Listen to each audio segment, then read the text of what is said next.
Welcome back to Toil Episode 7. Today is finally time to talk about private equity.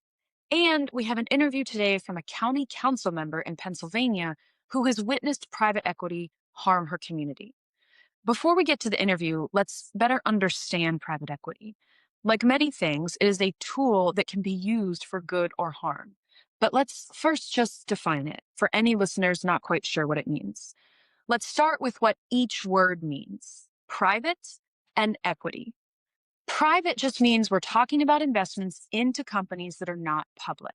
They're not listed on the public stock exchange. You and I can't just go to a public website and buy equity or shares in these companies. They're private companies. But really wealthy people in Wall Street firms can buy shares of them. Equity is when an investor actually owns a portion of a company. So when any of us as individuals own a share in a company, a public company, that is us owning equity in the company, though obviously a very small non-voting share of equity. In the show Shark Tank, you'll see the sharks negotiate for a percentage of equity in the company. That means they own that portion of the company. So private equity, by its pure definition, just means owning some portion of a private company. That's not necessarily bad, and in some cases is really needed by companies and quite useful in helping them grow. The problem is that today, when you hear private equity, it probably means a leveraged buyout, or LBO is what has happened. And this is incredibly harmful to companies. In finance, the word leverage means debt. So a leveraged buyout is when a private equity firm takes out usually a massive amount of debt from a bank to fully buy out either an entire company or at least a majority of it, which gives it control. And the PE firm is not liable for that debt. Only the company they're buying is. And that debt actually finances the vast majority of their purchase, sometimes as much as 90% or more. So only 10% or less of actual equity capital is coming from investors. So they don't have much of their own money or their investors' money at risk. This model incentivizes PE firms to run the company not with an eye towards long-term health and creating the best company for customers, employees, and the public, but rather with a focus on how it can extract as much money as possible. And PE firms do this because they exist to make money for their investors. That's their mission. They are paid by their investors to make a return, and they get a share of the returns they make as well. And because of the debt they use to buy their stake, they are not actually risking much of their own money. So they have every reason to try to extract profits. And if the company collapses, they don't lose much anyway, because they don't have to pay back that debt that they took out to buy their stake in the company. We'll get into this later. Is it corporate greed? Absolutely. It's also just fulfilling the purpose of their business, which is to make money. That is the service they are selling, not company stewardship, not job creation, just money. We can change this. We, the people, through our government, can force the PE industry to honor what is also in the public's best interests. And they can still make lots of money. They just can't cause harm to the rest of us in order to do so. I linked in the notes to a great report authored by an expert on this, Audrey Steenan from Open Markets Institute, outlining how we could do this, how the government could provide these guardrails to protect us from PE's profit at all costs model. Because sure, it's possible for good and moral actors to deploy beneficial private equity and not strip their companies for parts and drive them into bankruptcy. And there are some private equity investors out there who focus more on what's called growth equity investments and truly adding value to companies and helping them grow rather than using the leveraged buyout model. But we have no government guardrails to ensure this happens across the industry. We're just trusting people to care about more than just profit when there are no incentives for this. And we know that on the whole, this isn't happening because the LBO model is still alive and well and driving companies into bankruptcy. So until the government steps in and finally does its job to protect us, we, the people, are not protected from this behavior.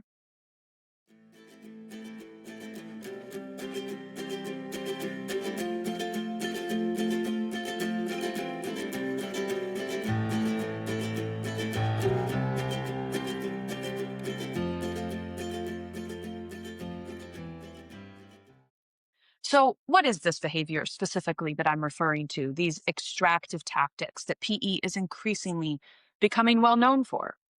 One, fees, fees, fees, fees, and more fees. PE firms charge the portfolio companies that they control millions and millions and hundreds of millions of dollars in fees as a way to siphon off funds from the company to the PE firm.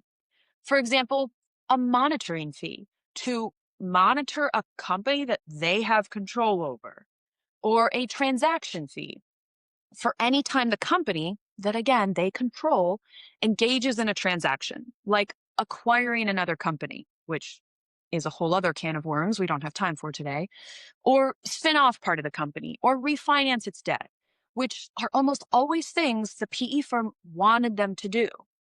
Why are we letting private equity firms charge the very companies they control for this kind of support?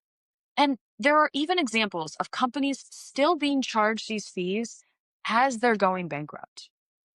A second tactic, dividend recapitalization. This is when private equity firms are allowed to add even more debt onto the company they control for the sole purpose of paying dividends to themselves. They literally take out a loan that they don't have to pay back just to give themselves dividends. Can you imagine any world in which this is legal outside of a world where the private equity firms have influence over our legislators to prevent them from making this kind of behavior illegal? I can't. Here's another doozy. Sale leasebacks. This is when a company sells their assets and then leases them back. This could be land, buildings, machinery, vehicles. Now, sale leasebacks can serve a purpose for a company that really needs some cash. The company sells some of their assets, gets that immediate cash, and then over time pays rent for those same assets. Obviously, in the long run, this is more expensive for the company, but it does give them immediate money in the short term if they're in a pinch. The difference here when private equity firms make a company do this is that the company doesn't get to keep that cash. The private equity firm takes all those profits from the sale, and then the company has to now lease or rent back those exact assets. And the company has to pay that rent from its balance sheet, not the private equity firms. And of course, there are the more well known, tried and true PE practices of firing staff, cutting corners on quality, and raising prices. All of this helps them cut costs and raise revenues. So they increase the profit margins that they, as owner or controller of the company, can take. Even if this money comes at the expense of workers, customers, suppliers, the public, or the long term health of the business itself.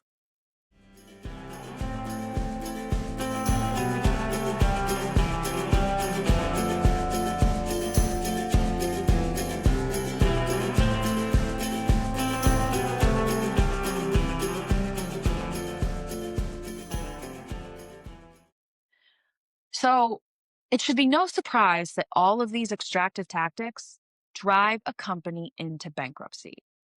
I link in the notes to a study that found that 20% of large companies acquired through LBOs go bankrupt within 10 years. The bankruptcy rate for comparable companies that were not acquired by private equity, 2%. That's 10 times the rate of bankruptcy for private equity owned companies. Now, the PE industry and its defenders will tell you that private equity firms target struggling companies that were already in trouble.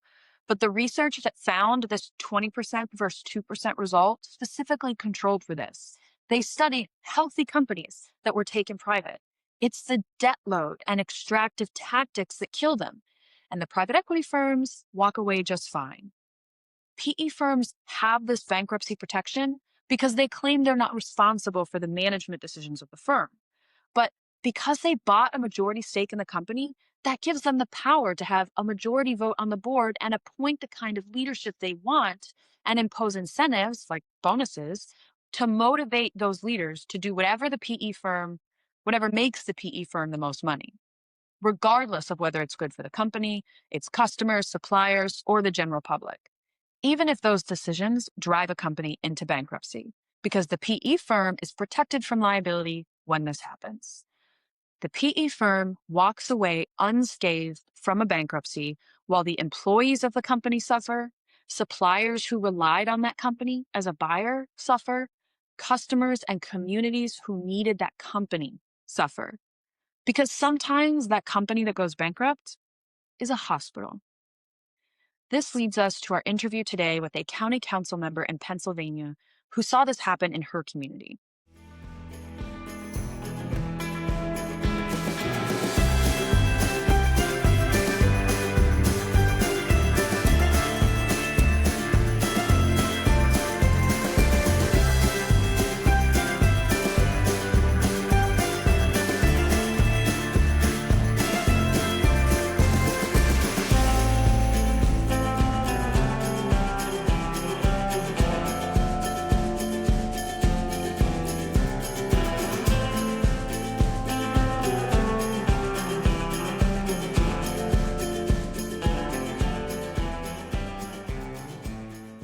I am so grateful to be joined today by the former chair of the county council, still serving on the council through 2027, in Delaware County, Pennsylvania, where over the last several years, private equity has bankrupted 4 of their 6 hospitals.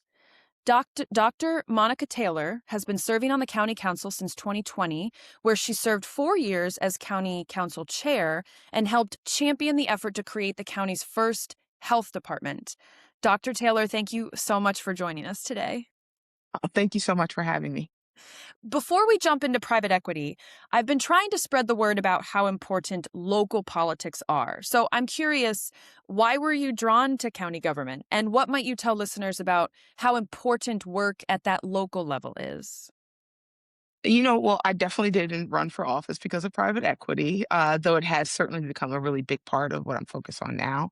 If you would have asked me 10 years ago if I would be in politics, I would have been like, no.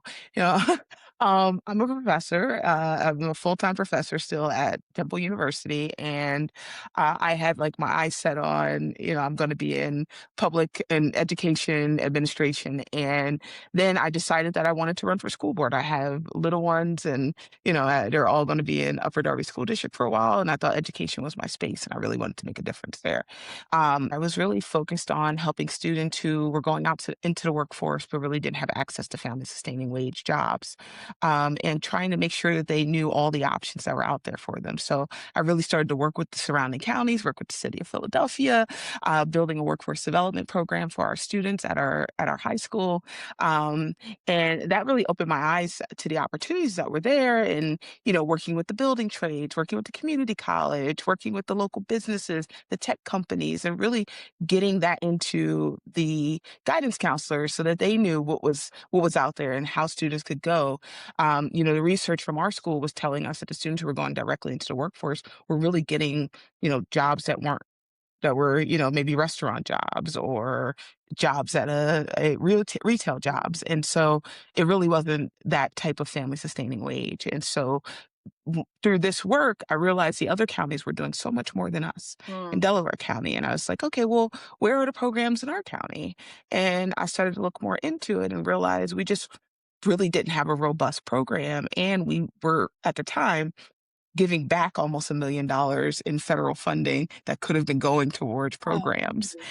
Yeah. And so the more I looked into the county, then I realized we were the largest county in the country that didn't have a health department. And we were also the only county in the Commonwealth that had a private prison. And those issues just really spoke to me. And so I decided to run for office. I was like, maybe I can make a difference in these areas. And so fast forward, ran for office. We were able to create a health department. We were able to deprivatize the prison. We've actually expanded our workforce development program. We were no longer sending money back. We actually are going out for more grants and providing more programming. So it's just really been it's been a wonderful experience, and I love serving my community and the work we've been able to do. Oh, that's so fantastic. And the deprivatizing too, not the topic of today, but I've been learning a lot about how privatization is just such a Mhm. problem. And so that is really exciting to hear that you were able to deprivatize a prison. Yes. Oh, okay, that's great. So listeners, take note of all the things that you can do at the local level. Not everything's in Washington. But diving into our main topic for today, which, as you said, was not even why you got involved, but has become a huge part of your work now that you've been on the council, is private equity. And your county has lost 4 of its 6 hospitals under private equity ownership. What is going on? Can you catch us up on what's going on here and how this happened? Uh, yes. So, first of all, once again, thank you so much for having me here today. And for really what you're doing to drive this conversation, because it's really just so important for people to understand more what's happening in this space. I want to set the stage here for how we understand this problem. In Delaware County, like so many communities, corporate greed was basically allowed to ransack an industry that all of us need to survive. Hmm. That greed has literally cost lives in my county. We had a nonprofit, wonderful healthcare system that started with Chester Hospital in 1893. That's how long the system had been serving our county. Wow. And it grew to a total of 4 hospitals in Delco out of 6 that we had. And in 2016, the system was sold to the private equity-backed Prospect Medical Holdings. And of course, they promise that the system would be better, it would Mhm. be invested in, patients would be protected. Executives who knew how to run businesses would be brought in to really help the hospital thrive. And so you could probably guess what happened next. Yep. Yeah, Oh, within years, the land was sold out to investors and then leased back to the hospital at exorbitant rates. Services were then cut, one at a time, year by year. Workers started to be laid off because those services were cut. But private equity executives made $424 million. oh my gosh. And then in 2025, Prospect closed the last of their hospitals in Delaware County. They fired 3,000 workers. And all of this happened almost overnight. And our county lost one of our largest employers, and we were down to 2 hospitals serving 575,000 residents. Mm. Only one birthing hospital left in our county, and patients were basically thrown into chaos. I'm proud to say that we have rallied around each other and we're climbing out of the ashes of this disaster, but it's a disaster that was completely avoidable Yes, if public officials were aware of the threat of private equity. exactly. Absolutely devastating. So, what what have you been working on to try to, like you said, folks have been rallying together. This has already happened. You have lost these hospitals. Where can you go from here? What can a county council do? You mentioned more officials need to be aware to prevent this from happening in other places. What can you do now that it's already happened? What have you been working on? Unfortunately, counties, especially in Pennsylvania, have very little power to try to stop something like this once the wheels are in motion. When Prospect declared bankruptcy, we all became at the mercy of the bankruptcy system, which is, a legal process. It's designed to extract the most value possible for creditors of the bankrupt entity. Yep. And this process really isn't designed to move quickly. It isn't designed to protect patients or workers or, think about community needs. It's just not built for that. And all that matters is really getting the most money for the creditors that Prospect owed. Mm-hmm. And, none of that matters to the private equity executives. Yep. They closed our hospitals. They made their hundreds of millions of dollars and then they made their exit. Yep. And now they're off to the next score for them. Oh man. So moving up from the county level, States have been trying to do some things on these, and I know that all of these hospital closures in your county have led Governor Shapiro of Pennsylvania to champion the Health System Protection Act. Yes. Can you talk about this? Have you been involved in this? I think it passed the Pennsylvania House and is now in the state Senate. Do you think it will pass? Yes. So, while communities are limited in their tools to fight back once hospitals are owned by private equity, it's really tough once they're already at that point, Mm. right? We all have the power to protect our hospitals if we are willing to use it. Private equity really has no place in healthcare, and for me, I don't believe it really has any place anywhere. Um, I'm with you. But we do have the power to pass laws that stop private equity from buying these critical health systems in the first place if we're willing to pass them. And, can't go back in time to before I was on county council to stop Crozier from being sold, but I can go to every community and tell them Mm. firsthand what happens when private equity comes to town. And so I'm proud to say that that bill that Governor Shapiro has been championing was actually sponsored by Representative Lisa Borowski, who is one of our Delaware County representatives in our state house. Great. And I've supported it publicly. I'll continue to do so. But I do have, serious doubts about the fate of any good bills currently sitting in our state Senate. Hmm. We do have a chance to take control of the chamber this fall.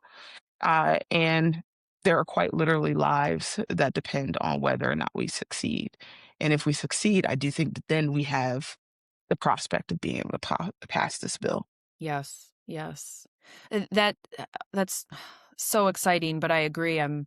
I My instinct is that we need to take back the Senate, which leads to Mhm. another question I had for you, which is how can folks in Pennsylvania and Delaware County, how can they get involved? One thing that comes to mind is help flip the Senate. Do you have advice for folks in Pennsylvania on how to, help fight this issue? Well, yes, of course, right? First, we can always help flip the Senate. You can look online, there are target seats that are really close and in purple seats that really have a chance to flip. And we don't need 15, 20 seats. We need a couple of seats to be able to flip the Senate. So that's like the first thing. Get involved. Yeah. Figure out who's your representative. Figure out who's your state senator, and how can you help to flip that part of the state government. But as you know, this isn't just a story about Delaware County, right? This is happening all over the Commonwealth. And so it's not even a story about healthcare. This is about who is allowed to ransack and destroy the economy through greed. Mm-hmm. And this is about who is allowed to get rich and who's allowed to get fired. This could be a story with a turning point where working people decide that their future should belong to them. Mm. One great place to start is by visiting pestakeholder.org to follow the work that the PE Stakeholder Project is doing. Yes. They were really instrumental in helping us to inform our residents really of the broader issue at work when our hospitals close. And I hope more people actually share their work because it's really a great way for residents to understand what's happening and what's happening on a broader scale. Yes. Yes, yes. I double stomp on that. I have found incredible resources on Private Equity Stakeholder Project's site. Anyone listening to this, I'll put the link in the show notes. Definitely recommend it. And they have information on how private equity is harming every sector and Mhm. even maps of all over the country where Yeah. things are happening. It's really uh, private Yeah. equity is everywhere.